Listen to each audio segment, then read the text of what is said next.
화요 저녁 시간에는 저희들이 출애굽기 말씀을 한번 순서대로 같이 묵상해 보고자 합니다. 오늘은 출애굽기 1장 1절에서 7절까지 말씀 우리 같이 보도록 하겠습니다. 출애굽기 1장 1절에서 7절까지 말씀 우리 한 절씩 교독하도록 하겠습니다. 제가 먼저 1절 공독하고 여러분들이 2절 이렇게 교독하겠습니다. 야곱과 함께 각각 자기 가족을 데리고 애굽에 이른 이스라엘 아들들의 이름은 이러하니 이사갈과 스불론과 베냐민과 야곱의 허리에서 나온 사람이 모두 70이요 요셉은 애굽에 있었더라. 7절 같이 보겠습니다. 이스라엘 자손은 생육하고 불어나 번성하고 매우 강하여 온 땅에 가득하게 되었더라. 아멘. 여러분들이 여러분의 삶의 현장에서 하나님이 번성케 해주시고 그 지경이 가득 축복이 넘치는 은혜와 삶을 하나님으로부터 받는 성도님들 되시기 바랍니다. 오늘은 출애굽기 1장 1절에서 7절 말씀을 갖고 디아스포라와 아포스톨로스라는 제목으로 하나님의 말씀을 전하도록 하겠습니다. 성경에 보면 선민을 이해하는 두 가지 용어가 있다라고 하겠습니다. 그 중에 하나가 디아스포라입니다. 여러분이 알다시피 이 디아스포라라는 말은 흩어진 자들 그런 뜻이에요. 이 지구상에는 모든 민족 가운데 디아스포라의 아픔을 가지고 있는 민족 대표적으로 뽑으라고 하면 아마 유대인일 겁니다. 유대인의 디아스포라의 역사는 무려 1000년을 넘어서요. BC 605년 바벨론의 느부갓네살 왕이 유다를 침공해서 유다를 완전히 점령해버립니다. 예루살렘 성을 점령하고 성전을 다 파괴시켜버리고 전쟁에서 살아남고 일할 수 있고 유능한 사람들은 전부 바벨론의 포로로 끌고 갑니다. 디아스포라의 역사가 시작이 된 거죠. 그때부터 유대인의 디아스포라 역사는 계속되다가 언제 절정을 맞이합니까? 2차 대전 때 히틀러에 의해서 유럽에 있었던 유대인들이 더 거기에 머물지 못하고 또 이산의 이산을 반복하게 됩니다. 결국 2차 대전이 끝나는 1945년에 이르러서야 이산의 역사는 끝났지만 전 세계에 흩어진 유대인 디아스포라는 본국에 돌아가지 못하고 흩어진 그 자리에서 생활하고 있었던 거죠. 디아스포라 하면은 멋있는 이름 같은데 슬픈 이름이에요. 아픈 이름이죠. 내가 원하는 건 아닌데 누군가의 강제적 물리적 힘에 의해서 내 삶의 자리를 내놓고 흩어져야 했던 이 슬픈 역사가 디아스포라의 역사죠. 그래서 이 디아스포라를 겪은 사람들은 마음에 상처가 있어요. 그 무언가에 대한 분노가 있습니다. 내가 원한 게 아닌데 내가 왜 이렇게 흩어지게 되었는가? 흩어진 그 자리에서 삶이 좀 여유롭게 살아갈 수 있었으면 되는데 그 삶이 얼마나 팍팍합니까? 여러분 오늘 전 세계에 우리 한인들이 흩어져 있는 숫자가 약 750만 된다고 합니다. 근데 한국에 있는 사람이나 흩어진 외국에 있는 우리 교민들이 스스로 뭐라고 얘기합니까? 750만 한인 디아스포라 그렇게 얘기를 해요. 우리를 디아스포라라고 생각하고 있다는 거예요. 디아스포라라는 말 속에는 아주 좋은 신학적 의미도 있지만 이렇게 흩어졌다는 뜻만 가지고 있을 때 저는 수용하기가 어려워요. 우리가 이곳에 있긴 있지만 우리는 디아스포라가 아니다. 누군가의 힘에 의해서 그냥 쫓겨난 게 아니라는 거예요. 또 한 가지 선민에 대한 이해를 두는 단어가 있는데 그게 아포스톨로스라는 말이에요. 이 말은 보냄을 받은 자 그런 뜻이에요. 그래서 성경에서는 이 아포스톨로스를 사도라고 번역을 했어요. 사도. 이거를 오늘 우리에게 적용해서 조금 의미를 부여해서 새롭게 용어를 바꾼다고 하면 미셔너리라고 할 수 있습니다. 선교적 의미를 가지고 파송받은 자. 조금 더 의미를 더 부여시킨다고 하면 엠베서더, 대사들. 아포스톨로스는 디아스포라랑 정체성이 달라요. 물리적인 어떤 힘에 의해서 막 쫓겨나듯이 흩어진 게 아니라 특별한 목적이 있어서 지명하여 불러 사명을 감당한 그 자리로 보내진 자들이라. 그래서 저는 저를 비롯한 오늘 예배하는 여러분들과 또 제가 함께 예배했던 모든 신앙 공동체는 디아스포라가 아니다. 우리는 아포스톨로스들이다. 하나님께서 지금 여러분 한 분에게 뜻을 가지고 계신 거예요. 사도 바울을 저 이방 땅에 선택하여 보내셨듯이 하나님이 나를 여러분을 선택하셔가지고 이곳에 보내신 거예요. 디아스포라의 정체성을 갖느냐 아포스톨로스의 정체성을 갖느냐에 따라서 내 삶의 자세가 달라집니다. 디아스포라의 정체성을 갖게 되면 늘 피해 의식이 생기게 돼요. 내가 왜 여기까지 왔는가? 내가 왜 이렇게 힘들게 살아야 되는가? 왜 내 삶이 이렇게 고단한가? 내 현실하고 계속 싸우는 거예요. 여러분, 우리는 현실과 싸우는 자들이 아니에요. 현실 위에 뛰어 사는 사람들. 우리는 현실과 투쟁하는 사람이 아니에요. 현실은 하나님의 나라를 이루기 위해서 하나님이 우리에게 주신 발판일 뿐이에요. 현실이 고약해도 그냥 현실은 고약한 거예요. 그 고약한 현실과 싸울 이유가 없어요. 근데 디아스포라의 정체성을 가지면 현실과 싸우게 돼요. 내가 만나는 상황하고 투쟁을 하게 돼요. 근데 아포스톨로스, 하나님이 나를 지명하여 보냈다고 하는 이 선지자적, 선교적 정체성을 갖게 되면 현실하고 다투지 않아요. 그 현실 속에서 내가 어떻게 하나님의 영광을 드러낼 수 있을까? 하나님이 왜 나를 여기에 보내셨을까? 하나님과 나와의 관계에 집중하게 돼요. 생각이 달라지고 삶의 자세가 달라지게 되고 내 인생을 바라보는 초점이 달라져요. 인생이 달라질 수밖에 없는 거죠. 삶이 달라질 수밖에 없는 거예요. 한번 이제 곰곰이 여러분이 가슴에 손을 대고 한번 자문해 보세요. 나는 지금까지 어떤 정체성으로 살았는가? 혹시 디아스포라의 정체성으로 살고 있지는 않았는가? 그래도 힘들고 어렵고 고난이 올 때마다 뭔가 하나님을 향한 원망도 조금 담겨있지 않았는가? 여러분, 이게 바뀌어야 돼요. 나는 디아스포라가 아니라 아포스톨로스입니다. 하나님이 나를 지명하여 이곳에 보내셨습니다. 여러분이 지명하여 저를 부르셨잖아요. 제가 디아스포라일까요? 아포스톨로스일까요? 아포스톨로스죠. 나는 여기에 목적이 있어 왔어요. 사명 때문에 왔어요.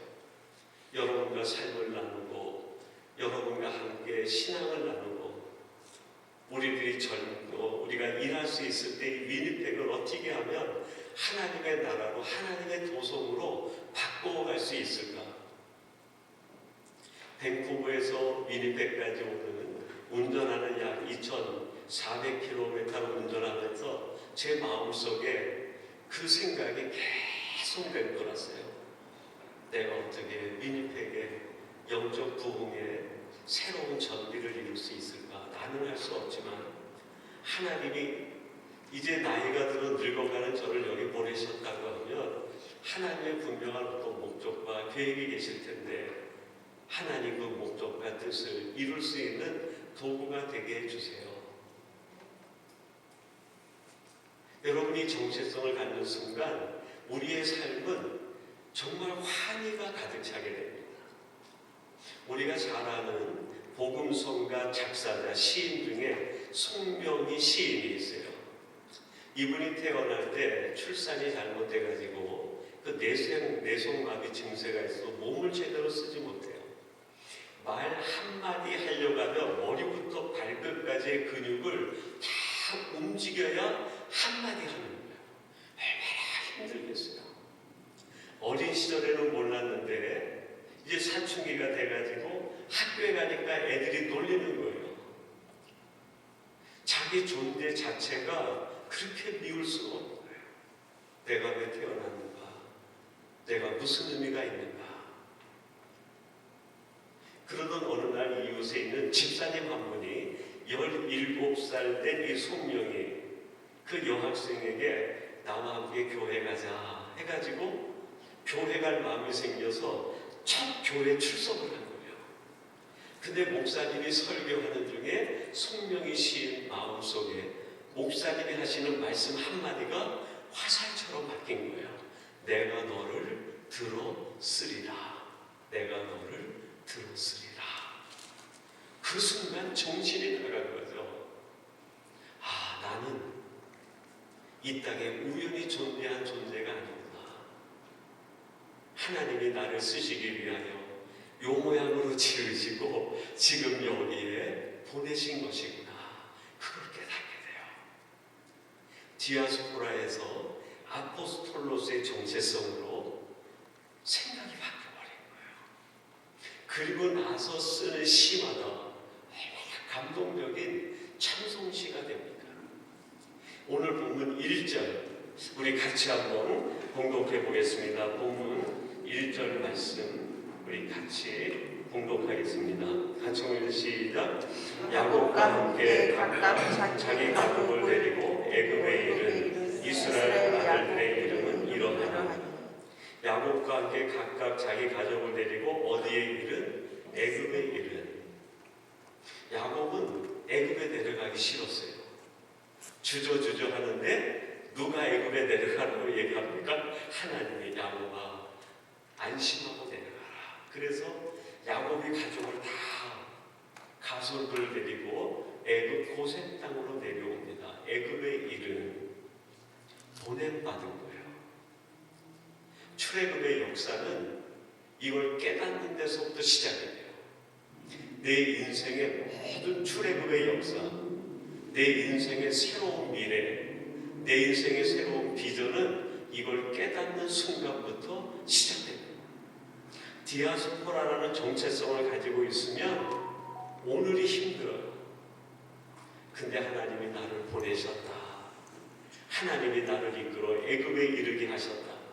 하나님이 나를 이끌어 위니펙에 이르게 하셨다 하는 걸 깨닫는 순간 내가 가지고 있는 삶의 모든 짐에서 벗어나게 되고 영적 출애굽이 이루어지게 됩니다.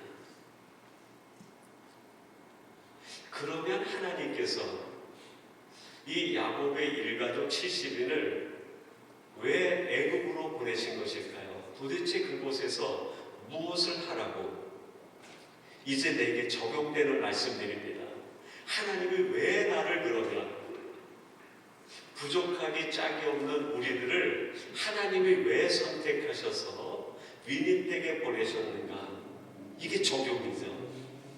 왜 보내셨을까요? 첫째는 변화된 삶을 증거하라. 1절 하반절 제가 봉독해 드리겠습니다. 애굽에 이른 이스라엘 아들들의 이름은 이러하니. 야곱의 이름이 창세기 32장에 보면 바뀌어버려요. 야곱이 아니라 뭐로 바뀌죠? 이스라엘. 오늘 성경 말씀에 야곱이 그렇게 해도 되는데 하나님이 그렇게 부르지 않아요. 애굽에 보내실 때 야곱의 이름을 이스라엘 그렇게 불러요. 그 애굽 땅에 가서 너는 내가 이스라엘인 것을 삶으로 증거하라. 변화된 삶을 증거하라.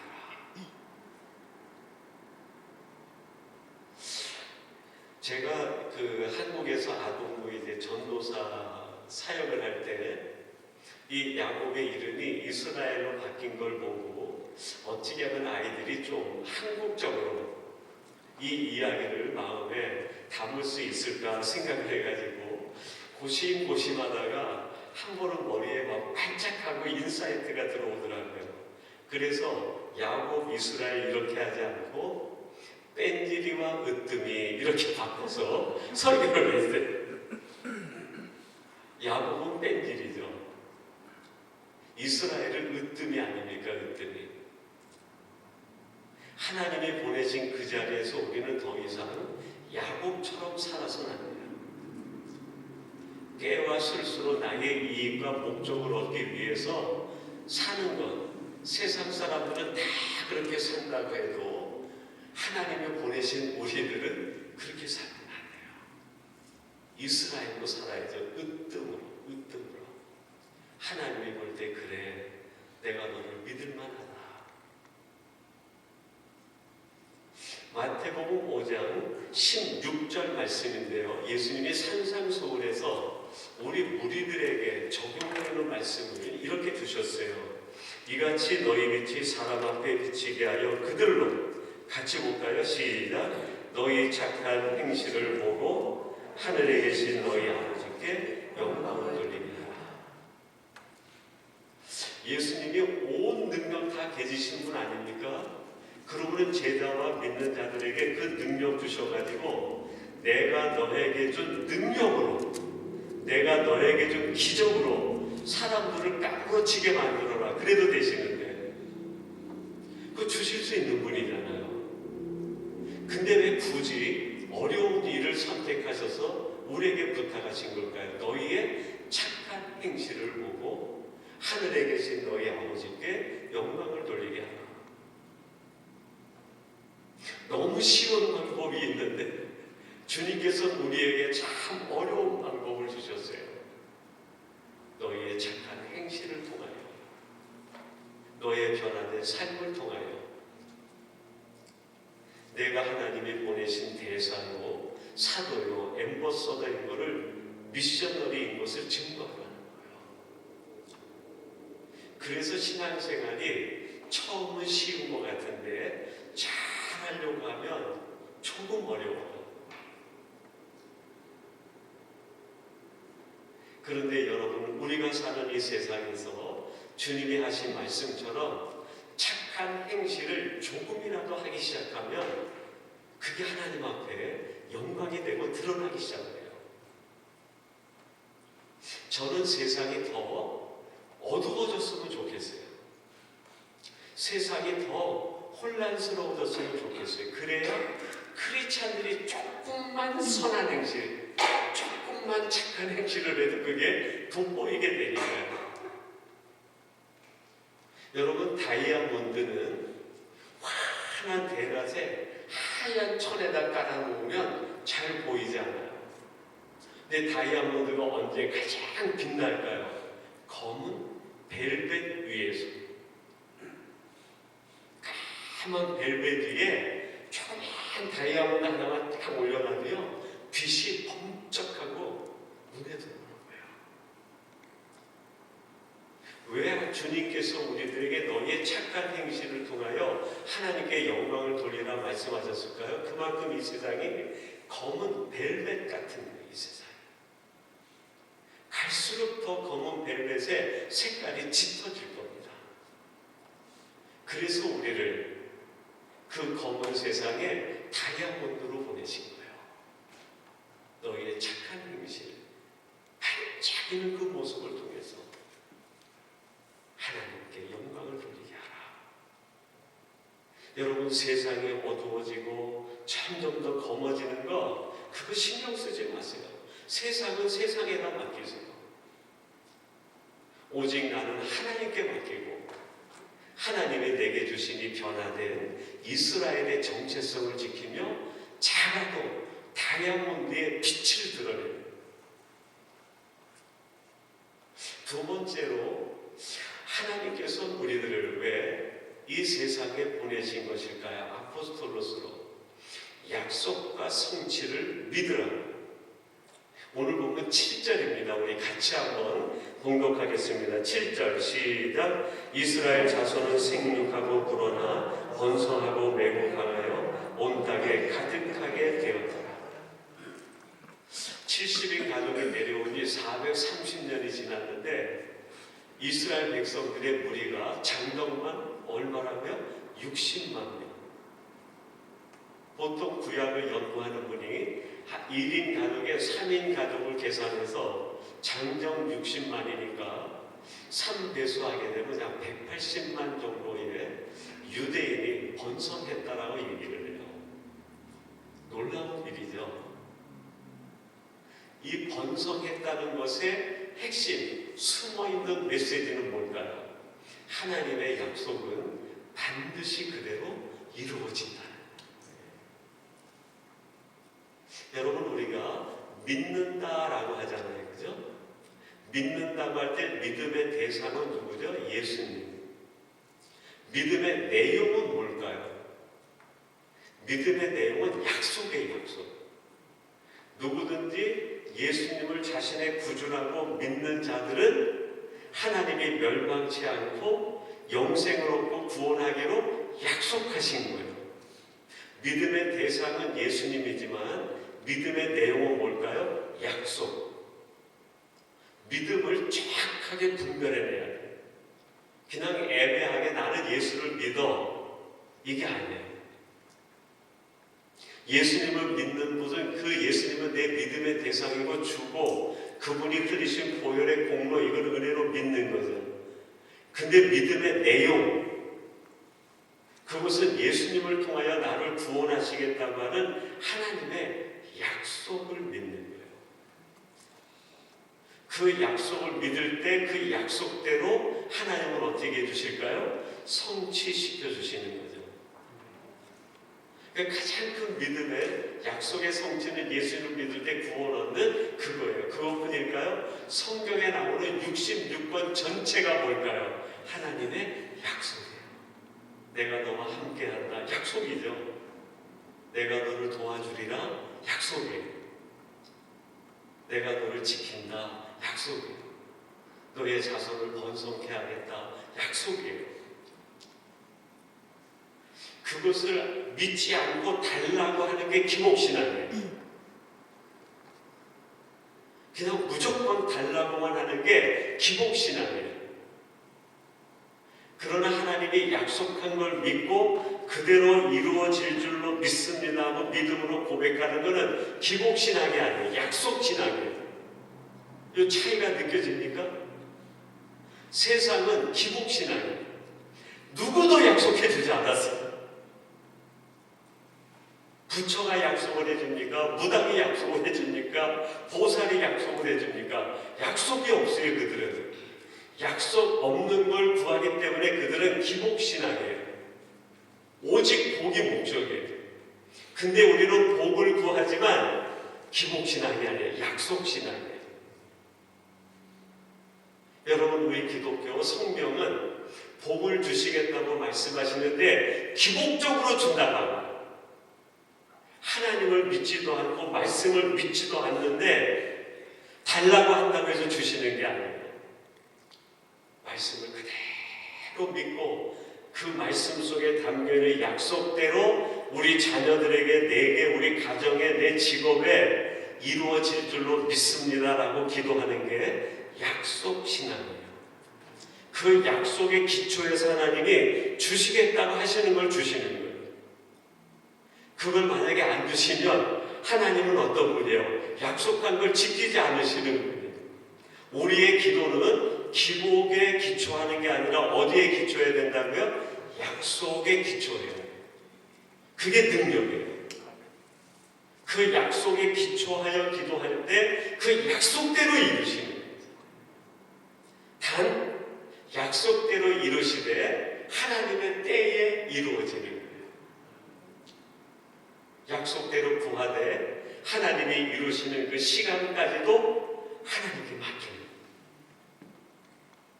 이스라엘 백성들이 몇 년 동안 하나님께 맡겼을까요? 430년. 우리 같으면 아마 기다리지 못할 거예요. 430년 동안 하나님의 약속하신 대로 그들을 번성케 하시겠다. 아브라함에게 약속한 그대로 이루신 거예요. 이거를 세상에 가르치라고. 이걸 세상에 전하라. 베드로후서 3장 9절 말씀인데 말씀만 잠깐 보고 넘어가겠습니다. 주의 약속은 어떤 이들이 더디다고 생각하는 것 같이 더딘 것이 아니라 오직 주께서는 너희를 대하여 오래 참으사 아무도 멸망하지 아니하고 다 회개하기에 이르기를 원하시느니라. 더디지만 안 이루어지는 건 아니에요. 오래 참으사 하나님의 때에 기다려서 우리에게 약속대로 주시는 거예요. 세 번째로 우리들이 하나님께서 아포스톨로스로 삼아서 세상에 보내셨다고 할 때 그럼 우리들은 어떤 마음의 자세로 살아가야 되겠는가? 하나님의 도우심을 믿어야 합니다. 하나님의 도우심을 믿어야 돼요. 오늘 본문 6절 우리 같이 한번 공독하겠습니다. 시작. 요셉과 그의 모든 형제와 그 시대의 사람은 다 죽고 요셉도 죽고 야곱과 함께 내려왔던 그 형제들 선조들이 다 죽은 거예요. 요셉이 누굽니까? 애굽에 내려온 그 일가들과 후손들이 의지할 수 있었던 언덕이었어요. 언덕. 근데 그 요셉이 죽어버린 거예요. 야곱과 그 형제, 야곱 아버지를 통해서 태어난 형제들, 그 형제들이 누구예요? 후손들에게는 의지할 수 있는 지팡이들이었어요. 근데 언덕과 지팡이가 다 무너져 버린 거예요. 다 죽고. 도대체 뭘 의미하는 걸까요? 더 이상 세상과 사람을 의지하지 말라는 거예요. 누구를 바라보라는 거예요? 하나님을 바라보아라. 여러분, 우리가 살아가는데 정말 좋은 동력자, 친구 정말 필요합니다. 많은 위로를 받고 많은 도움을 받고 협력자요 동력자로 살아갈 수 있죠. 근데 거기에 너무 도취되면 안 돼요. 그 이상 우리는 누구를 바라봐야 될까요? 하나님을 바라봐야 돼요. 때로는 사람이 우리에게 아픔을 줄 때도 있어요. 내가 정말 믿고 신뢰했던 내 모든 것을 다 맡겼던 대상으로부터 정말 감당하기 어려운 일들을 당할 수도 있어요. 그럴 때 너무 상처받지 마세요. 사람은 그럴 수 있지. 그래, 사람은 그럴 수 있지. 그리고 나를 다스려야 돼요. 그리고 눈을 들어 하나님을 바라보는 거예요. 그분은 한 번도 우리를 버리신 적이 없어요. 실망시키지 않으셨어요. 하나님은 한 번도 우리를 외면하지 않으시는 거예요. 시편 121편 1절에서 2절에 이런 시편 고백을 합니다. 내가 산을 향하여 눈을 들리라. 나의 도움이 어디서 올까? 나의 도움은 천지를 지으신 여호와에게서로다. 저 혼자 읽기에는 너무 아까운 구절이에요. 여러분의 고백으로 하나님이 말씀대로 내게 이루어지기를 원합니다. 그런 고백으로 한번 같이 공동해 봅시다. 시작. 내가 산을 향하여 눈을 들리라. 나의 도움이 어디서 올까? 나의 도움은 천지를 지으신 여호와에게서다. 아멘. 하나님이 나의 도움이세요. 그분이 나의 후원자세요. 후원자. 그분이 나를 돕는 자시고 그분이 나와 함께 하시는 자예요. 이거보다 더 큰 은혜가 어디 있겠어요? 한 가지 얘기를 드리고 말씀을 맺겠습니다. 헬렌 켈러 여사가 그런 이야기를 했어요. 눈이 안 보이면 사물과 멀어지고 귀가 안 들리면 사람과 멀어진다. 사물이 안 보이면 사물과 멀어지게 되고 사람이 안 보이면 사람과 멀어진다. 제가 이 책을 보다가 이 글귀를 보고 내 나름대로 신앙적인 패러디를 한번 해봤어요. 하나님이 안 보이면 어떻게 될까요? 은혜가 안 보인다. 그렇게 제가 묵상을 했어요. 하나님의 말씀이 귀에 들리지 않으면 믿음과 멀어지는 거예요. 말씀을 멀리하게 되면 믿음이 점점 식는 거예요. 우리가 이 땅에 이렇게 있는 것은 디아스포라가 아니에요. 이제 누가 디아스포라 이렇게 얘기하면 여러분들이 바로 잡아줘야 돼요. 그래, 세상적인 눈으로는 그럴 수 있지만 영적인 눈, 성경적 관점에서 우리는 보냄을 받은 자야, 아포스톨로스야, 나는 사도야, 나는 미셔너리야, 나는 엠베서더야. 바로 잡아줘야 돼요. 특별히 우리 자녀들에게, 우리 자녀들이 디아스포라의 정체성으로 자라서는 안 돼요. 하나님의 특별한 섭리 속에서 부모님을 통해 보내주신 하나님의 이 아포스톨로스라는 의식을 가져야 돼요. 어려운 말일지라도 아이들한테 시간이 될 때마다 한 번씩 가르쳐줘요. 그래서 아이들이 그 정체성으로 자라나기 시작하면 저는 믿습니다. 우리 자녀들을 통해서 이 위니펙의 시장으로 나올 테고 나중에는 이 캐나다 전체를 이끌어가는 수산도 나오지 않을까. 하나님이 하시는 일을 우리가 어떻게 알아요? 그 쫓겨나고 쫓겨났던 요셉이 애굽의 총리가 되지 않습니까? 정체성이 살아있는 사람은 하나님이 쓰시게 되어 있는 거예요. 오늘 우리 위니펙 중학교의 사랑하는 성도 여러분들이 화요 예배에 나와 함께 말씀을 나누는데 오늘 돌아가시면 여러분들이 들은 말씀을 여러분 것으로 전부 다시 한번 소화를 시키세요. 그래도 그 중에 몇 문장을 여러분의 마음의 문장으로 만드셔서 누구에게 보낸다? 스놈들에게 보낸다. 오늘날 이런 은혜 받아서 샘나지. 신앙생활은 좀 샘을 줘야 돼요. 신앙생활에는 좀 질투를 내야 돼요. 그래서 사모하게 만들어야 돼요. 그 사람들 직장 다니고 일하는데 힘든데 어려운데 나올 수 없지. 나올 수 없는 거 우리들이 다 알아요. 그러나 샘이 나게 만들어야 돼요. 새벽 예배 갔더니 나 오늘 이런 은혜 받아서 내 문자로 만들어서 누구한테 보낸다? 스님들한테 보낸다. 나만 은혜 받고 나만 하나님의 은혜를 깨닫고 있으면 그것도 안 돼요. 우리가 예배 나갑시다 그런 것보다 샘이 나게 만들어야 돼요. 오늘 우리 함께 기도하는 시간을 갖고자 합니다. 우리 찬송 151장 찬송 부르신 뒤에 우리 한번 제목을 공유하고 같이 기도했으면 좋겠습니다. 첫째는 목회 비전을 위해서 우리 같이 기도하시고 우리 교회가 가지고 있는 방향 하나님께 기쁨이 되는 교회, 성도에게 사랑이 되는 교회, 열방에 복이 되는 교회, 이 교회가 되기 위하여 우리가 합심하여 기도하시고 또 목회 사역을 위해서 제가 부족하지만 또 우리 장상택 목사님, 박미 전사님과 합심하고 연합하여 교회를 아름답게 이끌어가게 하시고 또 교회 영적 리더들과 함께 교회를 바로 세워나갈 수 있게 해주세요. 이 기도 제목을 우리 찬송 부르신 뒤에 우리 한번 같이 하도록 하겠습니다.